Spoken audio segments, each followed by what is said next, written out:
Bonjour à tous et bienvenue sur cette nouvelle vidéo de Singafrog Finance que je vais faire en français. J'ai pris le choix de changer de langue et je vous parlerai de cette stratégie dans quelques jours lors de l'événement qu'on va faire le 8 octobre auquel je vous invite. C'est gratuit, ça sera online directement. On aura 2 speakers et je parlerai aussi du sujet du 90 Day Number. Aujourd'hui, je voulais vous parler de ce livre qui a été écrit par Kevin O'Leary, qui est l'un des Sharks sur Shark Tank, une émission que je vous recommande vivement si vous vous intéressez à l'entrepreneuriat et à comment demander de l'argent quand on veut lever pour un projet donné. Ce qui est intéressant, c'est que Kevin a une espèce d'approche très radicale et très brutale, on va dire, sur la gestion de l'argent par les particuliers. C'est ce que raconte ce livre que j'ai par ailleurs résumé. Le lien sera dans la vidéo également. Aujourd'hui, je voulais qu'on se concentre sur un des concepts du livre qui s'appelle le 90 Day Number ou le chiffre des 90 jours. C'est parti. Voilà, donc du coup, cette histoire du chiffre de 90 jours, c'est vraiment au sujet de combien on peut investir en tant que particulier à un moment donné. C'est intéressant puisqu'en fait, assez peu de gens connaissent leur 90 Day Number. Moi, ça fait 4-5 ans que j'investis de manière assez intensive et je pense être plutôt, on va dire, curieux et bon sur le sujet. Et quand je me suis demandé quel était mon 90 Day Number, j'avais une vague idée et en fait la vague idée s'est transformée en réalité en regardant de plus près et j'étais assez loin en fait de ce que j'imaginais. L'origine de concept, elle vient de ce livre de Kevin O'Leary de Shark Tank, qui est vraiment quelqu'un que je vous recommande de suivre, notamment sur ce livre autour de ce qu'on appelle la financial literacy. Donc en gros, si on le traduisait en mauvais français, ça donnerait la compétence financière. Vous savez que l'un des grands sujets dont moi je pourrais parler pendant des heures, c'est où est-ce qu'on peut apprendre à être bon financièrement. Aucune école ne prépare à ça, les business schools ne préparent certainement pas à ça, en tout cas pas sur la partie personnelle. Or évidemment aujourd'hui avec les systèmes de retraite voilà, plus ou moins solides et surtout avec nos statuts d'expatriés, d'émigrés, de migrants de manière générale, c'est très compliqué de savoir comment construire son portefeuille et sa retraite. Donc on a besoin de se construire une compétence financière blindée. C'est pas facile, ça prend du temps et c'est évidemment l'objet de ma newsletter et des vidéos que je fais. L'objectif que Kevin veut qu'on atteigne avec lui, c'est savoir exactement ce qu'on peut investir au long cours.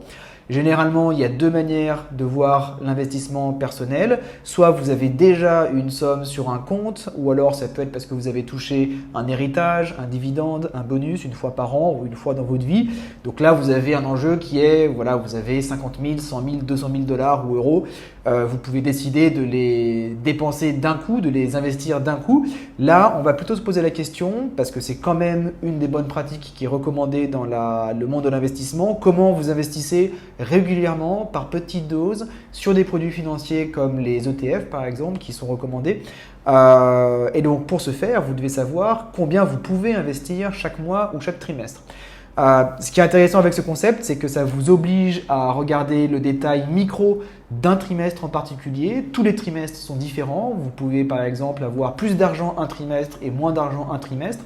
Donc l'idée du 90 Day Number, c'est vraiment d'avoir une connaissance de ses revenus et ses dépenses sur un trimestre donné et évidemment de le faire à plusieurs trimestres d'écart pour comprendre l'évolution et de savoir à la fin de chaque trimestre, voilà, est-ce que j'ai 1000, 2000, 5000, 10 000, 20 000 à investir en ayant fait vraiment le pointage des revenus et des dépenses. On va regarder dans un instant la spreadsheet. Alors le point de départ pour construire son 90 Day Number, ça va être les relevés de compte en banque. Moi j'ai pris 2 relevés, j'ai pris le relevé de mon compte personnel et le relevé de mon compte joint avec ma femme puisqu'on a évidemment des dépenses notamment familiales ou pour notre fils qui sont sur ce compte-là. Et moi j'ai des dépenses personnelles sur mon compte, que ce soit les bières que je bois avec mes potes, les livres que j'achète, qui relèvent vraiment d'une catégorie de dépenses personnelles. Le travail à faire quand on plonge dans cette spreadsheet que j'ai faite pour vous et qui reprend en fait le conseil de Kevin O'Leary dans son livre, c'est de lister et de catégoriser toutes les dépenses que vous avez ligne par ligne. Ça prend un peu de temps, mais ça va vous obliger aussi à reconnaître ce que vous dépensez et ce que vous gagnez sous différentes formes. On garde un principe de réalité sur le compte en banque, c'est-à-dire qu'on évite de lisser les dépenses ou les revenus annuels.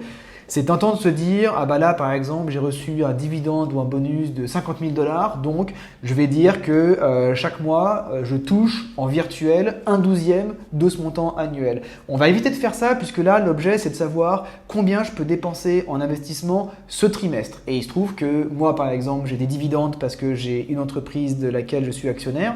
Le dividende, il tombe en théorie tous les ans, en pratique plutôt tous les 2-3 ans parce qu'on sait que la trésorerie c'est la priorité pour un entrepreneur. Donc voilà, si je me disais le chiffre théorique de mon profit d'entreprise, je le sépare en 12 unités égales sur mon année. Sur le papier ça marche et en pratique ça marche pas du tout parce que je n'ai pas forcément cet argent à un moment, au moment où je veux le dépenser. L'objectif c'est de savoir combien je peux réellement investir ce trimestre en toute sécurité. Au moment où je vous parle, on est en octobre 2020. Vous savez qu'on est sur une année un petit peu compliquée avec le Covid. Les marchés ont fait en haut, en bas. On a des prévisions d'inflation, d'hyperinflation dans quelques années qui vont certainement changer un petit peu la manière dont on pense à l'investissement. Donc c'est intéressant de savoir qu'est-ce que je peux mettre maintenant. Pas dans 6 mois, pas il y a 6 mois. La situation est différente et je vais vous montrer dans ma spreadsheet à moi que déjà cette année me donne des montagnes russes qui sont pas forcément agréables, mais c'est la réalité et ça va me donner une bonne idée de combien je peux mettre. On va faire un deep dive directement, on va passer sur, je vous demande un petit instant, on va passer sur ma spreadsheet qui est ici. Je vais la commenter rapidement. Alors attendez, c'est pas ça que je voulais faire, c'est pas cher, c'est present. Est-ce qu'il y a un mode de présentation? Il n'y en a pas, et ben c'est pas grave, on va juste regarder comme ça. Si l'écran est un peu petit, pas de panique, je vais vous partager la spreadsheet, pas avec les chiffres réels, mais vous aurez une idée de ce que c'est. Donc, juste pour vous montrer comment j'ai construit ça, donc en gros, j'ai 3 mois, 90 days, 90 jours, ça fait un trimestre. Sur chaque mois, en colonne, j'ai mon compte en banque personnel et mon compte en banque joint avec ma femme. Donc là, j'ai août, ici, j'ai juillet et là, j'ai juin. Et à chaque fois, j'ai mes catégories. Donc en gros, dans mes inputs, l'argent que je gagne, j'ai mis ce que j'appelle le regular income. Donc en gros, mes revenus réguliers. Donc en principe, vous devriez avoir vos salaires. Vous avez évidemment le salaire de votre femme. Donc là, j'ai fait une quote-part en fait du salaire qu'elle met sur le compte joint. Donc chacun en fait, et ça c'est le type de question que cet exercice pose, c'est comment vous gérez vos finances de manière patrimoniale avec votre partenaire, votre époux, votre épouse. Donc nous on a décidé qu'on avait un compte joint dans lequel on abondait un certain montant par mois. Ce montant dépend des revenus de chacun. Je gagne un peu plus que ma femme en général, mais ça n'a pas été le cas cette année avec le Covid. Donc voilà, elle met 2500 $ par mois sur ce compte. Moi je mets un peu plus ou un peu moins en fonction. Mais là je ne l'ai pas compté puisqu'en fait ça passe directement dans ma dépense perso ici. Donc voilà, donc vous avez votre regular income, les salaires, les pensions alimentaires si vous en touchez, les subventions pour les enfants si vous en avez dans l'état dans lequel vous êtes, les intérêts que vous pouvez gagner éventuellement sur votre compte en banque si vous avez un compte qui vous rémunère, les rentes et les loyers si vous êtes propriétaire. Ensuite, on a une deuxième catégorie de income, de revenus que j'appelle le irregular income, donc les revenus irréguliers. Donc c'est ceux que vous ne gagnez pas généralement tous les mois, mais ils tombent à un moment ou à un autre. Donc là par exemple, moi j'ai des bonus ou j'ai des compléments de revenus qui peuvent être sur mon travail ou sur d'autres choses que je fais par ailleurs en freelance par exemple. Donc là moi ça me donne un petit peu d'air en plus. Vous pouvez avoir des tax returns, vous pouvez avoir du dividende, vous pouvez avoir des allocations emploi par exemple. Cette année probablement certains d'entre vous en ont. Vous devez mettre, selon le conseil de Kevin, votre argent et vos incomes qui vient de dessous de la table. Parce que jamais vous faites des revenus illégaux, vous devez les mettre. Donc évidemment, vous ne les partagez pas avec moi ou avec quelqu'un d'autre, mais il faut que vous les mettiez en compte. Vous avez les eBay sales. Donc par exemple, moi j'ai vendu pas mal de choses ce dernier trimestre en déménageant. Donc j'ai quand même vendu près de 2500 $ de meubles et de vieilles choses que j'ai tout simplement mis sur un marché de l'occasion. Et ça vous donne en gros votre total input. Donc en gros, c'est combien je gagne sur mon compte perso, le compte joint chaque mois comme rentrée. Et en face de ça, on va évidemment mettre les dépenses. Donc ça, c'est une partie qui est un peu plus conséquente. Donc là, par exemple, dans la première catégorie, j'ai appelé ça les household expenses. Donc en gros, ce sont les dépenses du foyer qui sont nécessaires et que vous pouvez assez difficilement réduire ou contourner. Donc vous avez le paiement par exemple de votre loyer ou de votre prêt immobilier. Vous avez tout ce qui concerne la maintenance de votre bien immobilier, les réparations, les factures d'électricité, les taxes que vous pouvez décider de payer en mensuel ou à l'année selon votre pays et vos décisions, les courses alimentaires, donc là qui est un poste assez important. Qu'est-ce qu'on a d'autre ici? Voilà, vous pouvez avoir d'autres dettes que vous devez, moi j'en ai pas. Vous avez par exemple ici des dépenses légales, si vous avez besoin de faire appel à un notaire pour votre mariage, votre transfert de propriété, peu importe. Moi il se trouve que j'avais en juin 2150 $ de frais sur un appartement que j'ai acheté, donc c'est une somme que je dois mettre ici évidemment. J'ai quand même près de 1100 $ de dépenses sur le compte joint en juin 2020 que j'arrive pas à identifier. Donc ça montre que je suis pas un très bon élève sur la gestion de mon compte. Je ne sais pas du tout à quoi correspondent ces tickets. J'ai beau regarder dans mes tickets de caisse et dans mon compte en banque, ça ne me parle pas. Donc malheureusement, c'est une dépense qui est là, donc il faut que je fasse un peu plus gaffe. Ensuite, j'ai mis ce que j'appelle les family expenses, donc en gros les dépenses liées à votre famille. Pareil, nécessaire, probablement pas possible de les réduire. Ce que vous payez pour votre enfant, donc là, moi, c'est le coût de la crèche à Singapour pour mon fils. Si vous avez des dépendants, vos parents, dont vous payez peut-être la maison de retraite, l'éducation de vos enfants. Alors, je ne sais pas pourquoi on a payé 684 $ pour l'éducation de mon fils en juillet. Il avait 8 mois. On a peut-être acheté, j'en sais rien, des livres ou quelque chose comme ça. Ensuite, j'ai mis les dépenses de healthcare, de santé. Donc là, généralement, elles sont nécessaires. Je pense que l'enjeu du 90 Day Number, c'est de vous dire que si vous avez des grosses dépenses, c'est peut-être le moment de regarder si vos assurances les couvrent ou si vous devez reprendre des assurances. Donc moi, j'ai pas des très grosses dépenses de santé. J'ai décidé de mettre en mensualisé ici mes dépenses d'assurance vie et d'assurance santé. C'est une assurance du vie décès, c'est pas un assurance vie d'investissement, donc c'est vraiment juste le coût de l'investissement si jamais je décède et ce que toucherait évidemment mes ayants droit, ma femme et mon fils. L'assurance santé, c'est l'assurance de base à Singapour que je paye, pas très cher mais ça coûte pas grand chose. Et là par exemple j'ai été faire un soin dentaire, un blanchiment des dents si vous voulez tout savoir. 950 $ avec on va dire un check-up. Je vais assez peu chez le dentiste, j'y vais tous les 5 ans. Donc si j'amortis tous les 5 ans, c'est pas si mal. Mais évidemment, en juillet 2020, ça fait tout de même une ponction qui est assez forte et qu'une assurance ne couvrira pas. Les transports, voitures, public transport. Donc moi, j'ai décidé de fusionner les bus et les taxis partagés que je peux prendre. Donc ça donne quand même un chiffre qui n'est pas si petit que ça. On est en couple avec ma famille, on est sur à peu près 300-350 $ par mois. On n'a pas de voiture, c'est un choix de vie, mais on le paye quand même avec des taxis. Si on veut aller à l'autre bout de l'île avec notre fils en bus, c'est un peu compliqué. Ensuite, j'ai mis les dépenses de loisirs. Donc là, j'ai fait cette catégorie parce que je pense que c'est des dépenses non nécessaires et qui sont faciles à ajuster. Si jamais vous avez un trou d'air et que vous devez économiser 100, 200, 300 ou 1000 €, c'est peut-être là où vous pouvez le faire facilement. Donc vous avez l'abonnement à la gym, l'équipement sportif, j'en ai acheté pas mal, les soins personnels, produits de beauté, j'en ai pas, l'achat des vêtements, on est en home office depuis près de 6 mois donc j'en ai pas beaucoup. Pet food, j'ai pas d'animaux, des cadeaux. Donc là, par exemple, j'ai un gros cadeau de 1000 $ que j'ai fait à quelqu'un. Vos offres de streaming, donc ce que vous payez chaque mois. Donc moi, par exemple, j'ai Apple Music. Je fais une donation mensuelle à Wikipédia ainsi qu'à Guardian. Je paye les abonnements à des newsletters. J'ai ensuite mon opérateur télécom. Donc ça fait quand même à peu près de 100 $ par mois. Les livres, donc moi je ne suis pas passé à l'âge digital du tout en termes de lecture, donc j'achète des bouquins qui coûtent très cher. Newsletter d'investissement, ça me coûte quand même pas mal. Donc là vous voyez que rien que sur un trimestre, j'ai payé près de 1600 $ d'informations financières. Est-ce que c'est beaucoup? Probablement. Donc c'est peut-être un aspect que je vais réduire ici. Les hobbies, les restaurants, rien de très choquant. C'est pas délirant, surtout qu'on est quand même dans un moment où on commande pas mal à l'extérieur avec le Covid. Voilà. Voyage, évidemment, cette année, pas grand-chose. Ça aurait été très différent l'année dernière, par exemple, notamment en été. En été, je suis en Europe, donc le coût ici aurait été plus gros. Entertainment, voilà, video games, ça c'est un peu mon vice. Et j'ai mis en dépenses exceptionnelles les rénovations de mon appartement. Donc ça évidemment, c'est tombé sur ce trimestre-ci puisque j'ai commencé les rénovations en juillet et elles se sont sont finis en août ou en septembre. Donc il y a quasiment toutes mes rénovations ici.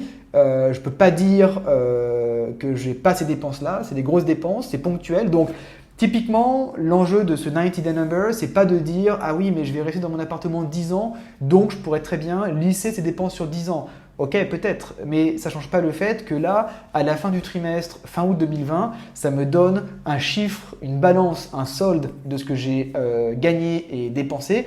Et ce solde, évidemment, avec ce que j'ai dépensé en rénovation, va être extrêmement négatif. Donc ça veut dire que je ne peux pas du tout investir d'argent le trimestre qui va de juin à août. Donc même s'il y a des très bonnes affaires sur le marché, je dois m'interdire de le faire parce que ce trimestre-là, je ne peux pas. Donc voilà, ça vous donne à peu près une idée de mes dépenses. Voilà, donc là j'ai mon total output. Donc en gros, c'est combien je dépense chaque mois sur le compte perso et le compte joint. Et ce qui est intéressant du coup, c'est évidemment la balance tous les 30 jours. Donc elle est globalement très négative. Et ce qui est intéressant pour finir, c'est évidemment mon 90 Day Number à moi. Donc sur la période allant de juin 2020 à août 2020, j'ai un déficit de finances personnelles de 43 900 $. Donc c'est très gros. Et j'ai fait un deuxième calcul. Si j'enlève les dépenses exceptionnelles liées à la rénovation de mon appart, je suis à plus 1845 $ sur 3 mois. C'est pas énorme. Si je devais investir 1840 $, j'irais certainement acheter un ETF ou une action ou deux. Mais vous voyez que c'est quand même des sommes assez petites. Et si j'enlève le fait que pendant 2 mois, j'ai payé la fin d'un loyer avec mon ancien appartement et le début de mon prêt, donc on va dire que j'ai payé 2 loyers pendant 2 mois, évidemment dans ce cas-là, mon chiffre est de 7645, ce qui est déjà plus sympa en termes d'investissement. Quelques explications quand même par rapport à ces chiffres. Alors si je reviens sur la partie mon income salary qui a fait quand même des sacrés sauts. Donc juin, juillet, 4700 $, c'est pas beaucoup pour mon âge, ma carrière et un statut d'entrepreneur. On a fait des très très grosses coupes de salaire dans mon entreprise pour survivre cette année. On a re-signé des contrats à partir de l'été, donc j'ai pu compenser et raccroître un petit peu mon salaire. Mais voilà, encore une fois, c'est la réalité de cette année. Peut-être que dans 3 mois, j'aurai plus de salaire ou ça sera x2 parce que j'aurai signé plein de contrats. Mais le 90 Day Number a ceci d'intéressant qui va vraiment m'obliger à focaliser sur ce micro-moment de 3 mois. Et après, on passera aux 3 mois d'après qui pourront être certainement différentes. Donc vous voyez, là, j'ai vraiment une impossibilité totale d'investir quoi que ce soit. Si j'investis de l'argent quelque part entre juin et août, c'est une grosse connerie puisque j'ai un déficit qui est très fort. Donc évidemment, le trimestre prochain, je n'aurai ni les dépenses de rénovation, si tout va bien, ni les dépenses de double le loyer. Donc je serai certainement au moins à 7600. Donc ça me fait dire que voilà, là, si je devais le faire par mois, chaque mois, je pourrais potentiellement investir 1500, 2000 $ sur, on va dire, un investissement à long terme. Donc, encore une fois, ça, c'est mes chiffres à moi. Les vôtres seront très différents. Je voulais juste revenir un peu pour finir sur la présentation et parler un petit peu des enseignements que moi, j'en retire. Donc, l'enseignement principal, c'est qu'il n'y a pas de mois moyen. En fait, c'est tentant de se dire j'ai un salaire brut annuel qui est de ça, mon compte en banque, si je regarde la balance à la fin de chaque mois, c'est ça. On peut faire des grandes moyennes, mais chaque mois est très différent. Donc moi, j'ai des hausses et des baisses de salaire qui sont extrêmement fortes parce que c'est moi l'entrepreneur, patron de ma boîte, donc je décide de ce qui est bon pour ça. Mais j'imagine que pour certains d'entre vous, vous avez fait face à des baisses de salaire, voire touche du bois, mais vous avez peut-être aussi perdu votre job. Ensuite, achat d'un appartement, c'est tombé à ce moment-là, donc il fallait bien que je le fasse.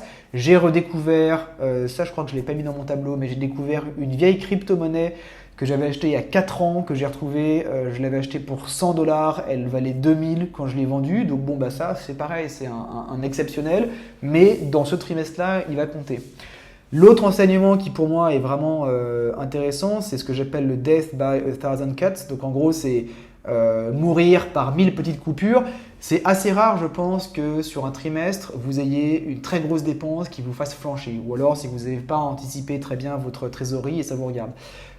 Là où c'est plus critique, c'est qu'il y a plein de petits paiements que vous ne voyez pas arriver, où vous les voyez ligne par ligne, une fois de temps en temps sur vos comptes en banque. Donc par exemple, ça peut être une ponction sur Apple Pay pour Apple Music, ensuite vous avez Netflix. Et en fait, quand vous accumulez ces petites dépenses qui viennent vous shipper, on va dire 10$ par-ci, 15$ par-là, à la fin, ça vous donne quand même des chiffres qui sont assez conséquents et ça vous donne quand même une très belle vue sur est-ce que ça vaut le coup de dépenser autant. Donc par exemple, moi j'ai découvert que j'avais quand même presque 1500$ de paiement sur des newsletters financières.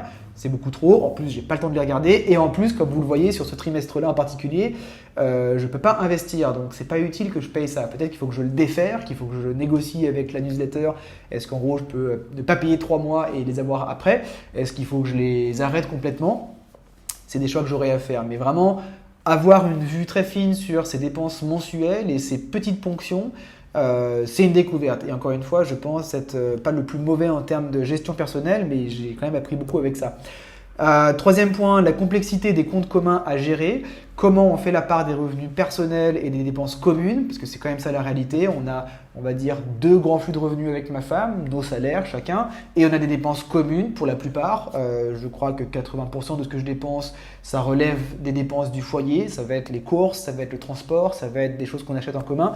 J'achète assez peu de choses pour moi-même parce que c'est mon mode de vie, à part des bouquins par exemple, des jeux vidéo. Et ça pose évidemment la question de la stratégie patrimoniale du couple. Qu'est-ce qu'on investit ensemble? Est-ce qu'on investit tout séparément? Comment on se retrouve? Comment on fait des ratios sur un compte commun? Qu'est-ce qu'on met? Est-ce qu'on met la même somme? Est-ce qu'on met par rapport aux revenus? Moi j'ai des revenus qui ont fait diviser par 2, par 3, fois 2 cette année. Est-ce que je le change chaque semaine? Donc c'est intéressant de regarder comment ça impacte aussi votre vie de couple. Si vous êtes célibataire, ça ne vous regarde pas évidemment, mais si vous êtes en couple, comme beaucoup de gens, avec en plus des personnes à charge, que ce soit vos enfants ou vos parents, cet éclaircissement du chiffre des 90 jours va vous poser des questions et va vous faire discuter certainement avec votre époux ou votre épouse. Enseignement, des variations très très fortes d'un mois à l'autre. Alors la facture d'électricité, elle a un côté un peu on n'y peut rien, c'est comme ça. Sauf que là, j'ai vu par exemple que d'un mois à l'autre, j'avais un bond de 36% sur un mois. Donc ça doit m'alerter. Est-ce que j'ai laissé la climatisation, j'en sais rien, pendant 3 jours d'affilée? Est-ce que j'ai une fuite d'eau dans ma chasse d'eau? Qu'est-ce qui fait que j'ai un tiers de plus? Je crois que personne n'accepterait d'avoir un coût mensuel qui fait plus 36% sans demander un justificatif. Donc il faut regarder ces variations pour savoir. Alors moi j'habite à Singapour, on a des factures d'électricité qui nous donnent des datas assez précises en fait sur qu'est-ce qu'on a consommé, comment ça a évolué. Donc aujourd'hui, c'est le cas dans beaucoup de pays. Regardez le détail de vos datas personnelles pour savoir est-ce qu'en gros, c'est justifié d'avoir ce paiement de plus 36%. C'est souvent sur des petites sommes, certes, mais si vous ne le regardez pas au moins une fois par trimestre, vous pouvez vous retrouver à la fin de l'année avec une ponction qui va faire 1000-2000$. Avec 1000-2000$, on se paye un beau voyage ou on fait quelque chose en termes d'investissement, donc c'est vraiment à regarder. Et moi, dans mon cas précis, le dernier renseignement, c'est le cas de l'entrepreneur. Les revenus sont rarement fixes. J'ai des dividendes, donc là typiquement j'en ai un qui est tombé en septembre, donc il arrivera dans ma prochaine évaluation trimestrielle de ce 90-day number. Et ce chiffre va totalement changer mon solde avec du positif évidemment parce que je vais avoir moins de dépenses et beaucoup plus de rentrées d'argent. Mais voilà, ce dividende, c'est un dividende qui vient sur une année de travail. On sait que l'année qui arrive va être compliquée, donc est-ce que je le garde, est-ce que je l'investis? C'est des questions auxquelles j'essaierai de répondre et de vous partager les enseignements. Mais si vous êtes dans un cas où vous avez des revenus qui viennent de votre activité d'entrepreneur, c'est une complexité à gérer en plus puisque c'est rarement très stable par rapport à un travail salarié. Donc voilà un petit peu près ce que je voulais vous partager. Les améliorations que je vais prévoir, donc je vais vous partager la spreadsheet sans les chiffres parce que ça c'est les miens, mais comme ça vous pouvez l'utiliser. Je serais ravi que vous me montriez comment vous l'utilisez, s'il y a des catégories que vous allez créer en plus ou simplifier pour faire ça mieux. Ce que je vais faire, c'est que pour les abonnés payants à la newsletter, je vais ajouter ce 90-day number chaque trimestre et je vais aussi raconter aux abonnés comment en gros je décide de faire une allocation d'investissement par rapport à ce que je gagne. Donc là par exemple sur ce trimestre, j'ai un gros déficit de 45 000$ avec la rénovation. ça va quand même avoir une importance sur mon allocation. Est-ce qu'en gros, je me dis que je dois retirer de l'argent d'investissement pour reprendre un peu de flow? C'est quelque chose que je vais considérer puisque j'ai aussi un autre enjeu qui est d'avoir 1 an de dépenses de ma famille en cash pour avoir un coussin, on va dire, de sécurité. Donc là, 45 000 en moins, j'ai pris un petit peu sur ce coussin-là, donc il faut que je le remplisse avant de redépenser. Pour tous, abonnés, payants ou non, ce que je ferai à l'été 2021, c'est de compiler les 4 trimestres que j'aurais fait du 90 Day Number. Moi, j'ai envie de voir un petit peu comment on équilibre ce temps court du trimestre et ce temps long, on va dire, d'une année en termes de finances, de décision. Moi, mon choix, c'est vraiment d'investir sur des durées de 10, 15, 20, 25 ans. C'est pas de faire, on va dire, des coups en bourse sur une journée ou une semaine. Donc évidemment, et puis j'ai une allocation en plus qui est à la fois sur des stocks, sur des produits immobiliers, des produits qui sont longs parfois à vendre, des produits qui sont courts à vendre. Donc j'aimerais voir comment, après 4 trimestres, j'arrive à avoir une vue annuelle peut-être plus costaude que ce que j'avais avant. Et pour moi, évidemment, ce que je vais essayer de faire, c'est d'automatiser certains calculs. Ça m'a pris 3-4 heures de simplement récupérer chaque ligne de mes comptes en banque et de les associer à un type de dépense. Ça, je pense que je peux l'automatiser en partie. Voilà, histoire que ça aille plus vite et que je passe moins de temps là-dessus et plus de temps à prendre des décisions sur voilà ce que je veux couper ou voilà ce que je veux enlever. Donc voilà, je vous recommande vraiment très chaudement encore une fois la lecture du livre de Kevin O'Leary. Je vais vous mettre mon résumé en bullet points sur un autre article, ça vaut vraiment le coup.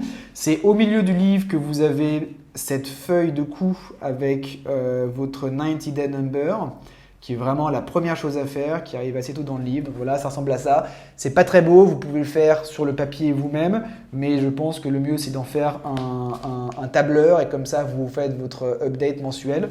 Très utile, beaucoup d'autres très bons conseils. Et voilà, et du coup je vous retrouverai pour la partie abonnés payants dans 3 mois avec le prochain bilan et d'ici une petite année sur le suivi de ce chiffre annuel pour les abonnés non payants. Voilà, à très bientôt, au revoir.